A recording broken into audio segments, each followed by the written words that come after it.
Hey everybody, Jamie at Red Raccoon Games here. How you guys all doing tonight? Hope everything's going well. It's Thursday? Today Thursday?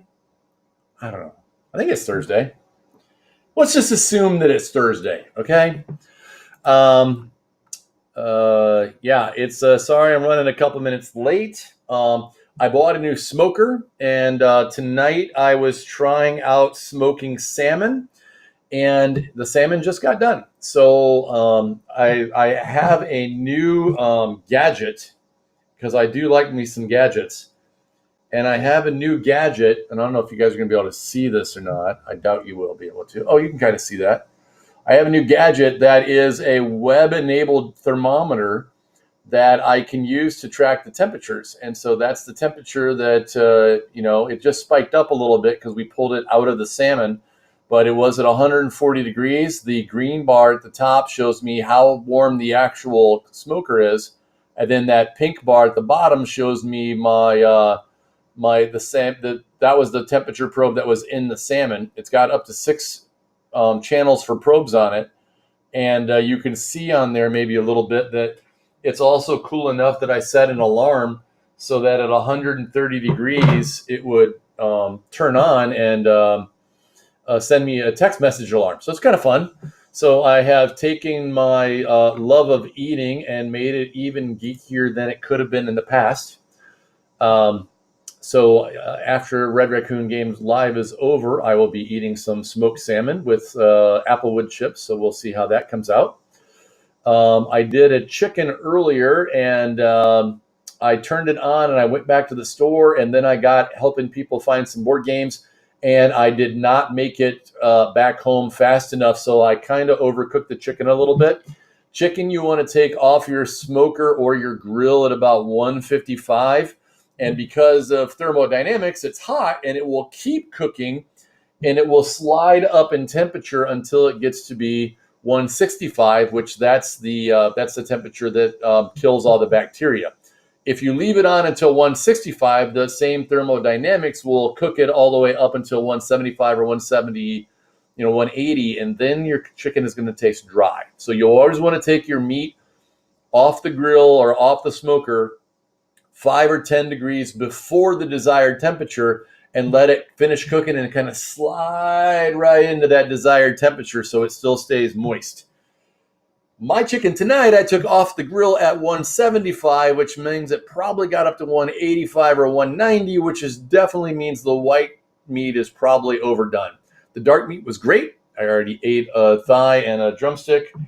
And the white meat is probably going to end up needing to be made in chicken salad because it's probably going to be so dry that it doesn't taste very good. So random cooking lesson for you guys. I don't know if most of you know this or not, but I was actually a cook in the Army for 5 years in the Army National Guard. So I did go to cook school. And then, of course, Kelly and I ran the bakery for 13 years. So I do know a couple of things about food. Plus, I like to consider myself a professional eater. That I see food and I like to eat it. And I'm pretty good at it. 10,000 hours of practice at eating food means that you're a professional, right? So slide right in there. So playing with a new smoker, craziness at the store. Jesse's still on vacation. We miss him, although I think we're holding things together pretty well. Jeff has really stepped up and done an awesome job. He also was running D&D 101. Jenna and Jillian and Brittany have all been helping out as well, creating products in the system so that when product shows up, which we'll come to that one in a minute, that we can actually input it, put in the system, and then sell it to you guys and have a good time. So in addition, I kind of mentioned earlier that I told you guys on Tuesday night that I got stung in the forehead by a bee. I was late Tuesday because I was taking care of bees. And I am mildly, apparently, allergic to bees because you can still see the dot in the center of my forehead from the bee sting. But more importantly, I don't know if you guys can see this or not. This is not how my face normally looks. I took some Benadryl about an hour ago, and the swelling is down a little bit and stuff, but It's definitely like I turn my eyes and I can see the swelling in my nose area and stuff. So yeah, my mom is allergic to bees, like to the point of like, get me an EpiPen right now or I'm going to die, kind of allergic. And I never knew for certain if I was allergic or not. And the answer is apparently yes, just not as allergic as mom is. So this has been fun dealing with this and, dealing with Benadryl. Um, yeah, Kelly said the whole neighborhood smells smoked. So we had the applewood smoke going. So that does sound delicious as well. Um, Also, while I was waiting for that salmon to finish smoking, I was doing dishes in the kitchen, and of course, I have a TV in the kitchen because, I mean, doesn't everybody have a TV in the kitchen? And I watched episode 3 of the Star Trek Lower Decks. It's pretty ridiculous, but it's every bit as ridiculous as you would want from a Star Trek TV cartoon show, right? And they don't even try to not be ridiculous. This is closer to Futurama ridiculous than it is to the old Star Trek cartoon from the 80s. And I'm really enjoying how ridiculous it is, actually. It's kind of fun. The episodes I think they're only a half an hour long. So it's definitely worth checking out. I'm really enjoying it quite a bit. And oh God, I don't want to spoil what happens at the very end of the episode. They show like a flashback, a flash forward scene of, it says like in the far future, and then they talk about a couple things that are happening that happened in the past. Right? It's a teacher teaching her class about what happened in the past, and they said something in there that I was just dying laughing, standing by myself in the kitchen, and I can't give it away. But those of you who watch the end of that episode, you'll see it and the golden statue, and you'll know exactly what I meant. And if you're a fan of Star Trek, you will die laughing. I will just say that maybe it involves. No, I won't even say that. I won't even say that. Too soon. Too soon. Just came out. Came out tonight. No spoilers on the first day. Came out tonight. I'm not going to say. If you're watching it though, send me a message. Let me know if you think it's funny as I did, because it was cracking me up. See, lots of new stuff coming to the store. Lots of new stuff tomorrow. Okay, deliveries. We're having a pretty serious issue getting Games Workshop stuff right now. I talked to my rep today. Super nice guy. He's based out of Memphis. Everybody's working from home. There's normally, in the United States, it sounds like there's normally 8 account reps, and they're down 4 right now. 2 people quit and took other jobs, and the other 2 people are home either for personal or medical reasons. So 4 people are trying to do the work of 8 people, and it's not going well, right? I mailed in our order. I emailed our order knowing Jesse was on vacation. I emailed it in on Sunday night. Like, I'm ahead of the curve. I have my order in for Asmodee and for Games Workshop. I sent them on Sunday night before I went to bed. I just got verbal confirmation of my orders from Games Workshop today. Asmodee, who has been a train wreck in the past, and we've talked about that, this week they were on their game. Our rep called me. He said, I got your order. I got a couple things that you had on back order. I'm going to ship them at the same time. And I'm great. That's amazing. It showed up yesterday on Wednesday, and we were able to check it all in. A couple new things that are coming in on that are the Friday release. No big deal. Everything was great. Asmodee knocked it out of the park. Games Workshop mailed my order in on Sunday night. Just got confirmation of it today. He couldn't tell me if it was going to ship today. Maybe it ships tomorrow. Maybe it ships on Monday, which means we get it like next Wednesday. So 10 days from when I submitted the order, maybe we get our order. I felt bad for the guy. It sounded like he was on borderline tears from stress and anxiety. So I felt bad for the guy. I didn't yell. I didn't holler. It's not my style. But I don't know. We're out of a ton of paints. We're trying to get paints. We're trying to get models. We're trying to get special orders in for people. And they're losing their minds. And So Games Workshop stuff this week could be bad. He wants me to send the order for next week on Sunday again, and he promised he would call me Monday to check that one in and confirm that one in. We'll see how that goes, right? I mean, it's COVID-19 going on out there and all over the place, and so we'll have a little grace.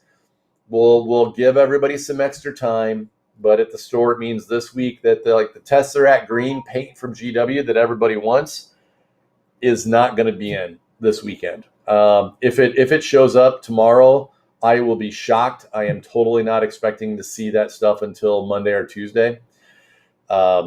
We have, I think, one can left of the Rune Lord Brass spray paint that everybody wants to paint their Necrons. No restocks on that till next week either. So apologize for that. Tried to order it, but I was not expecting a 10-day order cycle from Games Workshop, because Games Workshop is normally clockwork. They're one of the better distributors we work with, and it's normally clockwork all the time. And not so much this week. So yeah, our new stuff, new releases for Games Workshop did ship, and they'll be on time. The new releases they should be here tomorrow. It's all the restocks. The restocks are stuff that we can't get right now, just to clarify that as well. Let's see, what else is going on in the world of Red Raccoon games? I mentioned this the other day. Plague Bearer plushies have been bumped probably to early September is what we're being told right now. So we were super looking forward to having those in the store, and it sounds like those are bumped. Nothing we can do about that as well. Apparently they got 25,000 orders and they were not expecting it. We did order a bunch of new things from Squishables, and they're on their way, including a Ghost. There's supposed to be a Grim Reaper coming out, a pretty cool Christmas tree. I got a couple of the bowls of ramen soup. There's some kind of Legend of Korra Airbender inspired wolves that are coming out. Japanese anime style designs to them. Look pretty cool. We'll see what happens, right? So we got that going on. I'm still working out on details for Rise of Eldrazi, the next Magic set that's coming out. A lot of Kickstarter stuff that's coming through right now, so we're hopefully going to have all that going on. I think I told you on Tuesday that Brittany was going to be working on it. The signups for Red Raccoon games to play outside are live right now. They're at redraccoongames.net, and then click on events. Let's see if I can pull this up and show you where they're at. Brittany made all these things. So let's go to...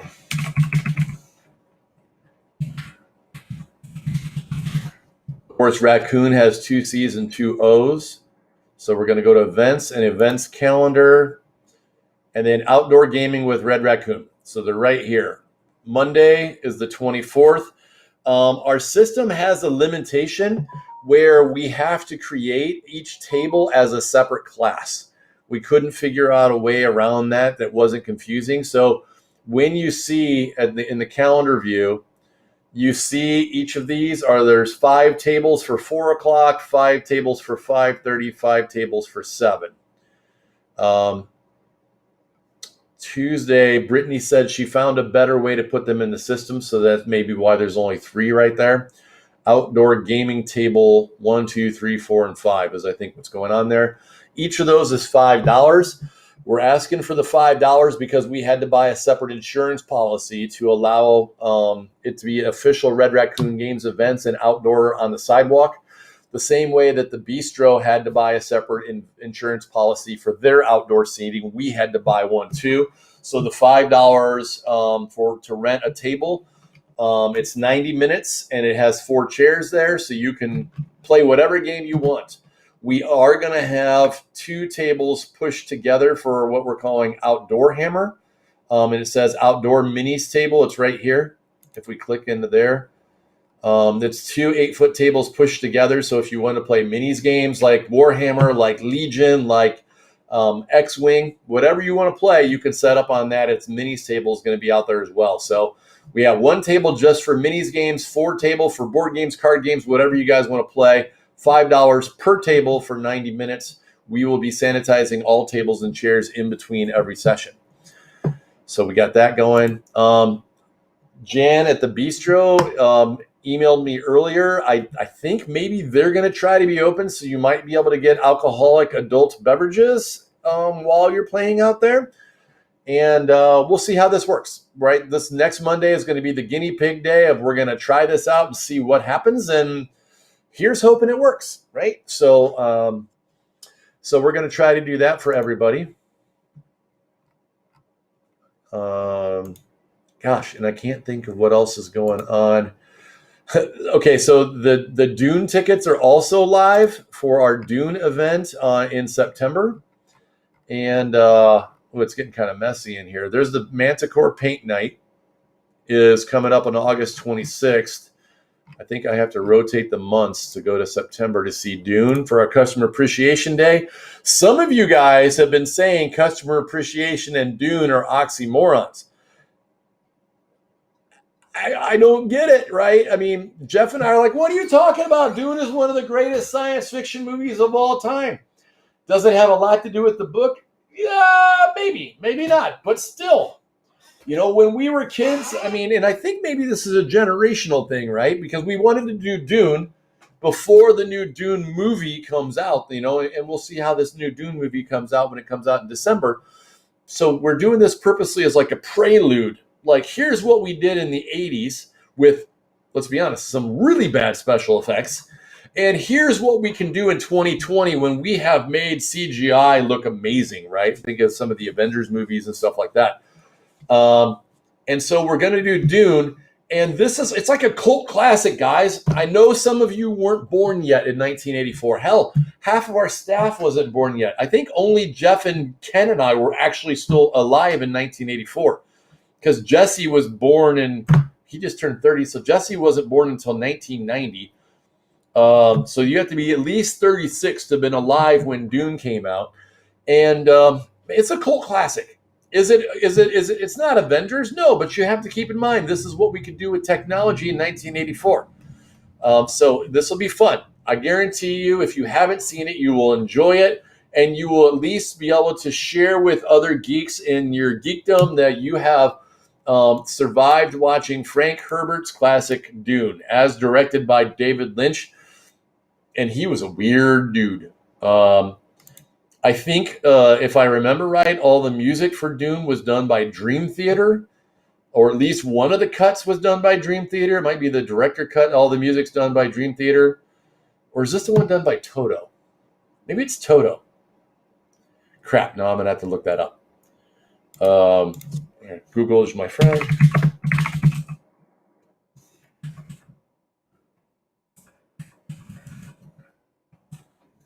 Oh, what happened? No, hit the wrong key. No full screen mode.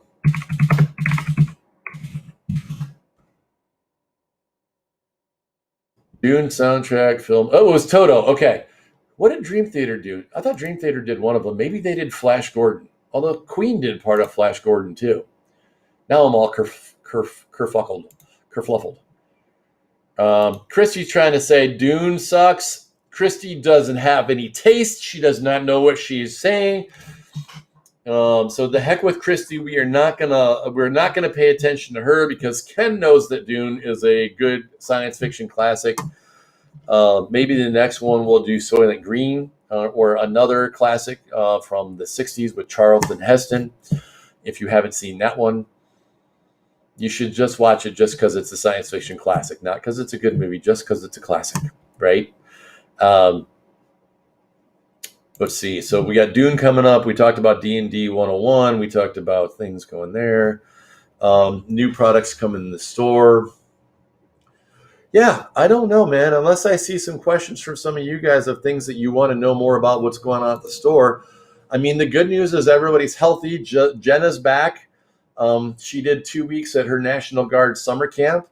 And then we made her quarantine and then go get a test at the free COVID-19 testing because she was like with 1,000 people in Wisconsin, probably none of whom were wearing masks because it's the Army. And, well, I was in the Army for 5 years. And any of you that were in the Army, you know what I'm talking about.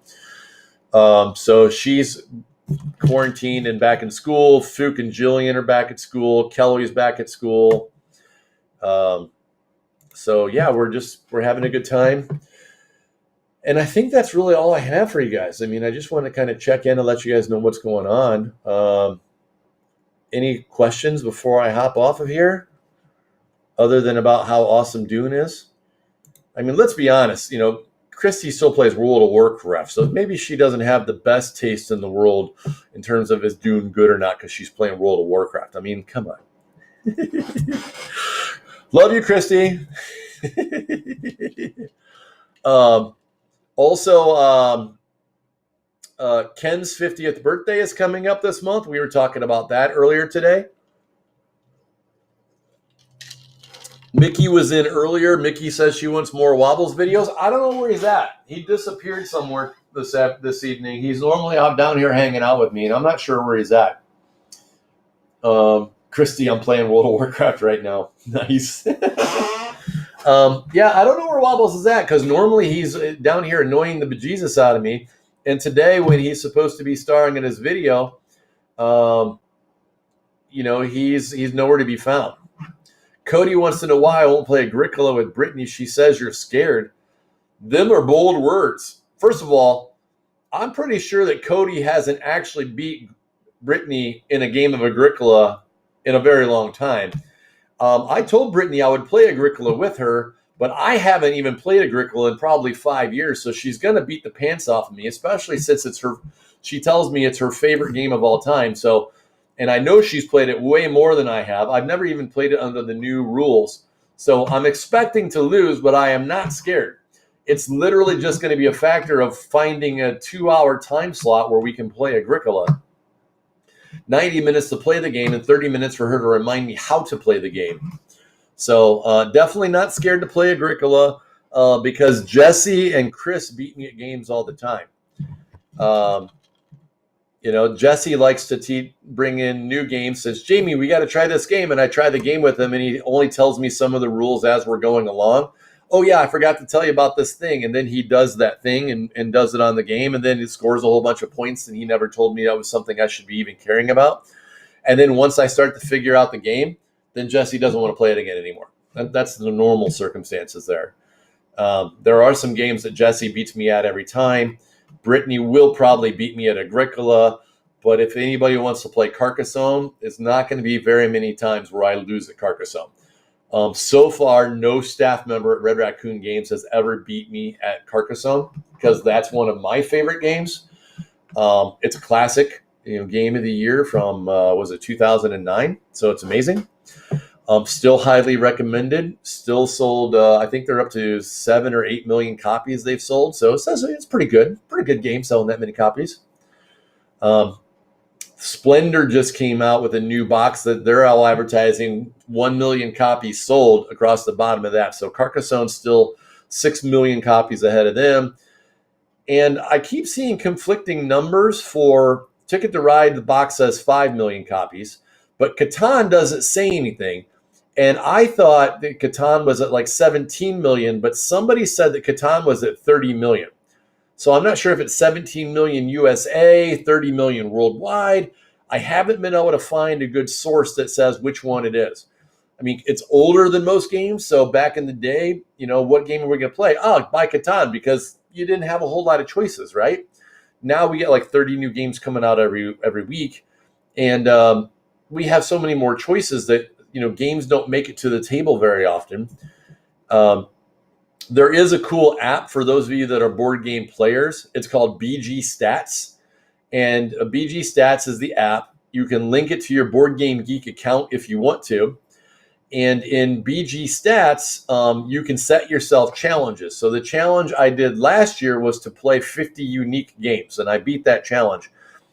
The challenge I might do for 2021 when we roll around to that is you can set it that you're going to play 10 games at least 10 times of playing each of those 10 games. So it's the 10 by 10 challenge. And I might try that one next year, and then I'll just make all the staff members play with me until they're tired of it. And I'll see how many times I can beat them out of the 10 times. So I think you have to buy the premium account to get it to back up your data, but I think it was like $1.99 or $2.99. So, cost of a big Slurpee. Will get you BG stats, and then you can take pictures of who you've been playing with and where you played them at and which games they were, so you can keep track of your win-loss ratio, stuff like that. So is it necessary? No, it's totally nerdy and doesn't serve any purpose other than being even nerdier than we already are.